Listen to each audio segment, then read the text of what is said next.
కేంద్ర కేబినెట్లో తెలంగాణ నుంచి ఇద్దరికి అవకాశం దక్కింది. సికింద్రాబాద్ ఎంపీ కిషన్ రెడ్డి, కరీంనగర్ ఎంపీ బండి సంజయ్లకు చోటు లభించింది.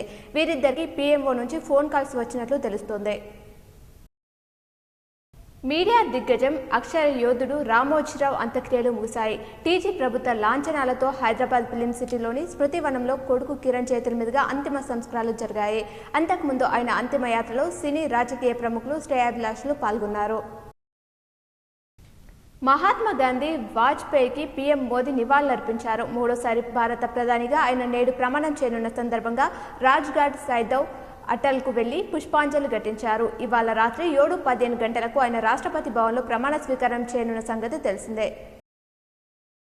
నిజామాబాద్ జిల్లా వ్యాప్తంగా జాతీయ లోక్ అదాలత్ ద్వారా 17,000 కేసులు పరిష్కారమైనట్లు న్యాయసేవ సంస్థ కార్యదర్శి పద్మావతి తెలిపారు.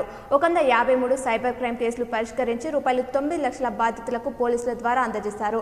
మోటార్ బీమాకు 51 కేసులకు సంబంధించి ₹2.18 కోట్ల పరిహారం అందించారు. జిల్లా జడ్జి కుచల సునీత మాట్లాడుతూ పట్టు విడుపు ధోరణితో కక్షిదారులు కేసులు పరిష్కరించుకోవాలని అన్నారు.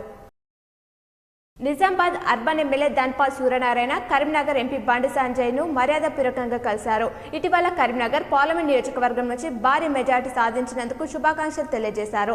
ఈ కార్యక్రమంలో బీజేపీ ఎమ్మెల్యేలు ఏలేటి మహేశ్వర్ రెడ్డి, పాయల్ శంకర్, రామారావు పటేల్, పవర్, హరీష్ పాల్వాయ్ పాల్గొన్నారు.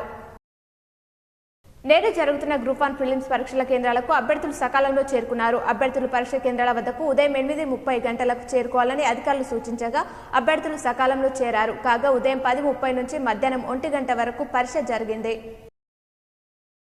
మీడియా దిగ్గజం ఈనాడు గ్రూప్ సంస్థల చైర్మన్ రామోజీరావు అంతిమ యాత్రలో టీడీపీ అధినేత చంద్రబాబు నాయుడు పాల్గొన్నారు. రామోజీ ఫిలిం సిటీలో భౌతిక గాయానికి అంజలి ఘటించిన ఆయన స్మృతివనం వరకు సాగిన అంతిమ యాత్రలో భాగంగా రామోజీ పాడెను మోశారు. కడసారి కన్నీటి వీడుకోలు పలికి రామోజీ కుటుంబ సభ్యులను ఓదార్చారు. మూడోసారి దేశ ప్రధానిగా నరేంద్ర మోదీ మరికొన్ని గంటల్లో ప్రమాణ స్వీకారం చేయనున్నారు. దీనికి ముందుగా ఆయన సైనిక అమరవీరులకు నివాళులర్పించారు. ఢిల్లీలోని రాజ్ఘాట్లో అమరవీరుల స్తూపం వద్ద అంజలి ఘటించారు. అనంతరం మాజీ ప్రధాని వాజ్పేయి స్మారకం వద్ద నివాళులర్పించారు. కాగా రాత్రి 7:15 గంటలకు మోదీ పీఎంగా బాధ్యతలు స్వీకరిస్తారు.